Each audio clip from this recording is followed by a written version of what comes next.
dah kalah pula 2023, dan disebabkan ada beberapa contributing factor yang datang pada Polan-Sipolan ni. So dendam, kesumat, kebencian, semua benda ni datang dalam hati, membusuk, condemn. Dan sampai sekarang. Dan benda ni menjadi orang kata ratib. Ratib di mulut, ratib di bibir, biar awak hidup, biar awak hidup, biar awak hidup. Sampai kan baru-baru ni, apabila ada perbualan dengan keadilan pun tanya sama. So, apa sebenarnya ni? Apa yang kau nak? Apa agendanya? Apa agendanya? Nak tunjukkan balik ke apa ke? Nak tunjuk kau hebat lah. So, tak perlulah saya rasa kan. Jangan sentuh benda-benda macam ni. Bagi aku, kau dah lepaslah. Kau bukan bersama dengan parti dan kau nak bimbang parti mana pergilah buat kerja. Dan saya suka tu apabila Datuk Seri Saifuddin ni dia cabar Polan-Sipolan ni. Buatlah parti baru. Buat parti baru. Betul. Barulah gentleman. Kalau Anwar Ibrahim dulu bila dia dipecat oleh dia buat parti keadilan. Dia lawan UMNO dalam bentuk demokrasi parti dengan parti. Yes. Dia menjadi presiden parti dan apabila dia jadi de facto parti, dia lawan. Dia lawan dalam keadaan parti bersama parti. Ini kau individu. Dan kau tak ada substance pun sebenarnya kau nak bercakap. Betul, dalam segi konteks politik, cuma sebagai konteks individu, sebagai bekas pemimpin, kau boleh cakap lah. Tapi kalau kau dare, if you are bold enough, kau nak lawan kita dalam UMNO, okay. You go and form a new party, lah. Kita lawan lah. Ambil alih lah parti muda. Kita go for the battlefield, politik, kita lawan. PRU16, kita lawan. Tengok, Dok, seteruk-teruk Syed Saddiq tu, bagi saya lah, dia sendiri pun ada telur tu untuk buat parti lah, Dok. Betul tak? Betul. Parti muda dia. Walhal dia adalah, orang kata, orang dalam segi politik hijau lagi. Tapi dia berani tu. Dengan usia dia yang tak sampai lagi 30-an, dia berani buat parti. Kan? Sebab dia tahu dalam bentuk dia membentuk parti, dia actually merancakkan demokrasi dengan membuat satu parti yang dibenarkan oleh perlembagaan untuk bersaing dalam konteks politik. Gentleman lah. Ini kau bekas ketua pemuda. Kata hebat. Bertanding lawan presiden. Lawan presiden. Tapi tak bila boleh. nak suruh tubuh parti, buatlah. Anwar Ibrahim tubuh parti. Anwar Ibrahim tubuh parti. Mat Sabu tubuh parti. Betul. Bila dia keluar pada PAS, dia buat amanah. Barulah gentleman. Betul tak? Ya. So, saya sebab sebulan ni bulan puasa. Betul, saya makan tu Makan. Saya bulan puasa ni saya tak mau memanjangkan sebab ini nanti kalau kita melarik nanti kita balon nanti orang kumpulan tak sedap. Tapi pandangan saudara Gulam memang saya bersetuju kalau you hebat, you merasa you pernah memacu pergerakan pemuda UMNO, lepas tu you rasa you pernah bertanding presiden UMNO, bila dia kalah, tubuhlah parti. Tengku Razali pun tubuh parti juga 1946. Ni Datuk Seri Anwar Ibrahim tubuh parti keadilan. Selamat Sabu tubuh parti apa amanah. Kau dah bercakap ngongek bercakap dalam media sosial. Baik jadi macam saya ni buat media sosial ni. Betul. Okey, semalam 2 hari lepas saya dengar selaku ketua perangai UMNO. Ini masuk politik lah. Tadi topik lain lah, topik lain ni. Saya nampak gayanya Presiden UMNO dah nampaknya dah naik angin nampaknya. Dengan mamat seorang tu, saya tak sebut nama pun. Tiba-tiba bila dia menuduh buat soalan mengatakan UMNO ini adalah bawa hidup kepada parti keadilan dan sebagainya. Dan kita nak dengar apa kenyataan dari Presiden UMNO. Dah ada BT tak? Ini apa? Contoh mainkan BT. Sampai ni you boleh makan kuih. Boleh. Kita pasang BT. Mengetahui bahawa kita diserang bukan saja daripada luar, tetapi kita dipecahkan daripada dalam. Terlalu ramai yang mengkhianati parti sendiri. Dan di dalam usaha pembersihan ini tentunya saya yang menjadi sasaran. Bukan mudah untuk mengendalikan sebuah parti yang dilemahkan daripada dalam. Dan kita tahu bahawa beberapa parti yang menjadi stru politik kita melaksanakan dasar bagi menanamkan kebencian pada kita dan pada waktu yang sama menggunakan pengkhianat dalaman untuk memecahkan parti dari dalam. Dan ini cukup sukar tetapi tidak mustahil untuk kita emerge, untuk kita bangkit semula. Jelas daripada beberapa pilihan raya kecil selepas PRU yang ke-15 kita beroleh kejayaan.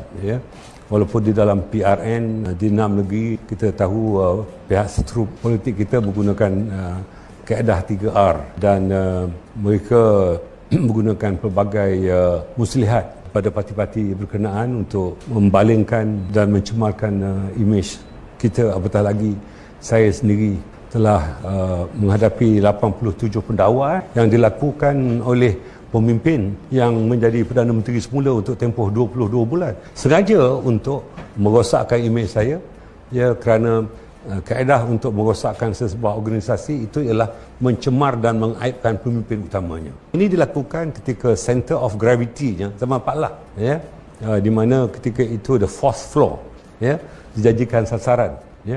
Lepas tu apabila Datuk Seri Najib mengambil alih, the center of gravity-nya berbalik kepada Datuk Najib. Jadi apabila saya mengambil alih dalam serba kepayahan itu, center of gravity itu komandannya beralih kepada saya. Mengetahui bahawa kita diserang.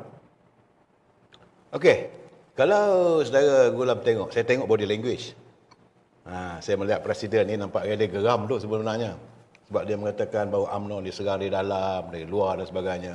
Saya dah bercakap bahawa Presiden telah pun ini ada bouncing sekarang. Presiden telah pun melakukan pembersihan. Ramai juga parasit-parasit yang telah pun tersingkir dan disingkirkan. Tak begitu, saudara. Saudara selaku ketua penerangan wilayah negeri tahu. Saudara bukan ketua pemuda bahagian, bukan juga ketua penerangan bahagian, tapi saudara sebagai ketua penerangan UMNO wilayah yang mengetahui sedikit tentang makanlah sampai itu. Sampai cerita tadi tu saya suruh makan. Tak tertelan untuk bila soalan nak terus kat saya. Nak jawab.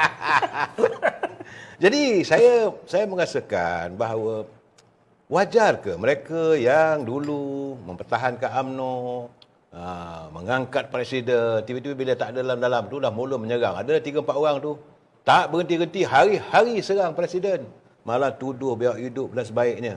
Boleh saudara Gulam bagi sebagai ketua penerangan, bagi pandangan sebagai ahli akar umbi pun nak tahu juga. Dia beginilah tu. Semalam saya pun ada ulas isu ni di NR Channel. Saya lebih suka sebenarnya parti intact, okay? Dengan apa juga keadaan, apa juga gelombang, kita kena percaya kepada kita punya Amirul Mukminin lah. Yeah. Maksudnya kita percaya kepada ketua kita. Saya nak bagi satu analogi lah tu. Yeah. Kita ambil sejarah Khalid Al-Walid. Yeah. Khalid Al-Walid ni tu panglima perang yang orang kata tak pernah kalah dalam medan. Yang terhebat lah dalam perang Islam. Okay. Ya.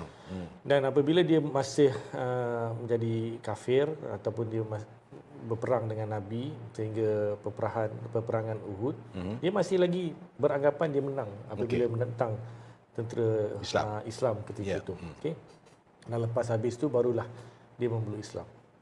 Dan kalau kita tengok sejarah Khalid Al-Walid ni, dia sebenarnya adalah satu tokoh yang hebat. Dan dia lahir dalam zaman satu lagi Amirul Mukminin yang mana khalifah kita ketika itu adalah Khalifah Umar Al-Khattab. Okay. Umar Al-Khattab ni adalah kita punya khalifah dan Khalid Al-Walid ni adalah pemimpin panglima perang kita. Dan telah berperang banyak tempat, menakluk banyak kawasan negara untuk meningkatkan syiar Islam. Tapi ada satu peristiwa tu, apabila kedua kelompok ataupun penyokong-penyokong antara Khalid Al-Walid dengan Umar Al-Khattab ni bertembung. Okay. Di situ ada satu pertembungan daripada segi politik. Yang mata ada setengah-setengah mengatakan Khalid Al-Walid ni adalah orang yang sebenarnya layak untuk menjadi khalifah. Dan apabila perkara ini berlaku di bawah dan didengari oleh Saidina Umar, dia lihat benda ni bukan satu perkara yang sihat dalam kita punya kesatuan. So apa yang dilakukan oleh Saidina Umar? Saidina Umar pecat Khalid Al-Walid, betul. Ya? Di satu peperangan di Iraq, tak salah saya, dia dipecat. Tetapi bila dia dipecat, Khalid Al-Walid tidak menunjukkan sikap menentang. Ya. Khalid Al-Walid mengambil sikap yang tenang, redha dan pasrah dengan keputusan daripada Khalifah Umar. Amirul Mukminin. Ya. Dan apabila dia mendapat berita itu, utusan tu, Saidina Khalid Walid ini pulang balik ke Madinah dan tanya kepada Umar kenapa, dan Umar memberi penjelasan tentang apa yang sedang berlaku dan apa yang dia lakukan adalah kebaikan. Dan apabila dia mendapat penjelasan, dia balik semula perang ke Iraq.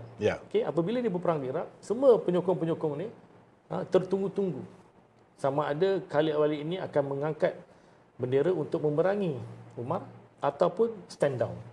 Dan Umar kata senang saja pada panglima yang baru dan kepada tentera-tentera yang dia dulu terajui, ini bukan kerana Khalid Walid. Ini adalah kerana Islam.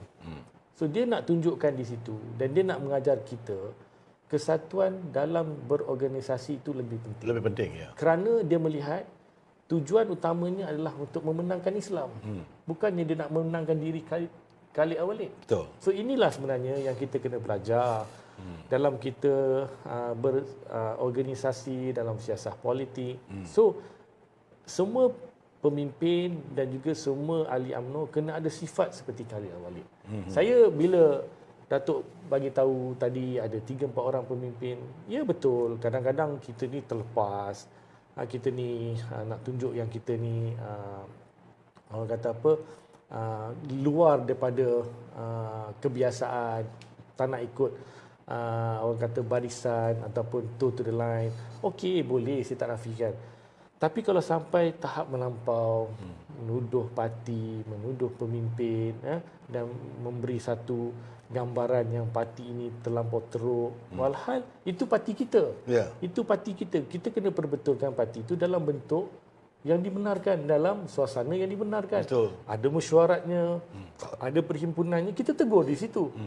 Tapi kalau kau bercerita dalam pentas pilihan raya, kau condemn, kau bantai, kau balun, kau sendiri hina dan kau sendiri kutuk parti kau sendiri. Sedangkan kau bertanding dengan parti itu. Ya, sebenarnya apa yang kau nak tunjukkan ni? Adakah kau nak memberitahu kepada rakyat dan kau nak beritahu that you are actually a hero for something that you are creating problem for your party. So, adakah itu sebagai ahli parti yang mengikut etika dan juga etik sebagai ahli parti? Tak. So, bagi saya tak nak quote lah nama-nama. Saya pun tak suka nak quote. Sebab saya cuma lebih kepada nak memberitahu kepada ahli-ahli UMNO, pada pemimpin-pemimpin yang mungkin terasa pedasnya makan cili bila dia tengok kita punya wawancara ni, kena muhasabah. Ambillah semangat Khalid Walid supaya kita kena bentuk kesatuan kita, kita jangan pecah. Dan apabila pecah dari dalam adalah benda yang lebih bahaya daripada pecah dari luar. Sebab kita tak tahu apa yang berlaku. Sebab benda bila berlaku dari dalaman ini, dia berlaku secara diam. Dan dia akan ada fraction-fraction. So fraction-fraction ni saya anggap sebagai virus, barah yang boleh merosakkan kesatuan kita, dan apabila kita menempuh PRU yang akan datang, dia akan rosak. But alhamdulillah selepas PRU yang ke-15, anasir-anasir ataupun perkara-perkara yang sebegini telah kita kurangkan. Dia secara tak langsung membuat pembersihan etnik. Sedang berlaku Dan telah berlaku. Telah berlaku dan kita tengok apabila banyak kepimpinan di peringkat bahagian bertukar tangan. Kepimpinan di peringkat sayap bertukar tangan. So secara organiknya kita nampak banyak dan sebahagian majoriti kepimpinan di akar umbi, ketua bahagiannya, wanitanya, pemudanya, puteri bersama dengan kepimpinan utama parti.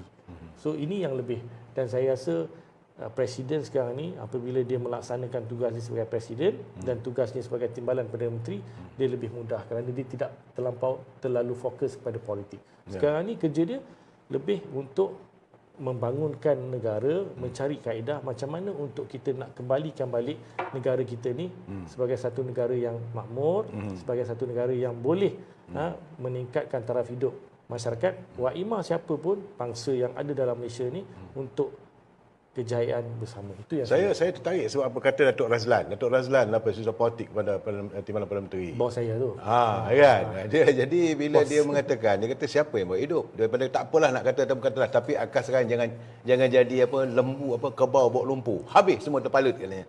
Saya jawapan politik saya kenal tu. Mengertinya saya kata, kalau tangan kita menunding pada seorang sahabat, maka orang pun akan tunding juga pada kita.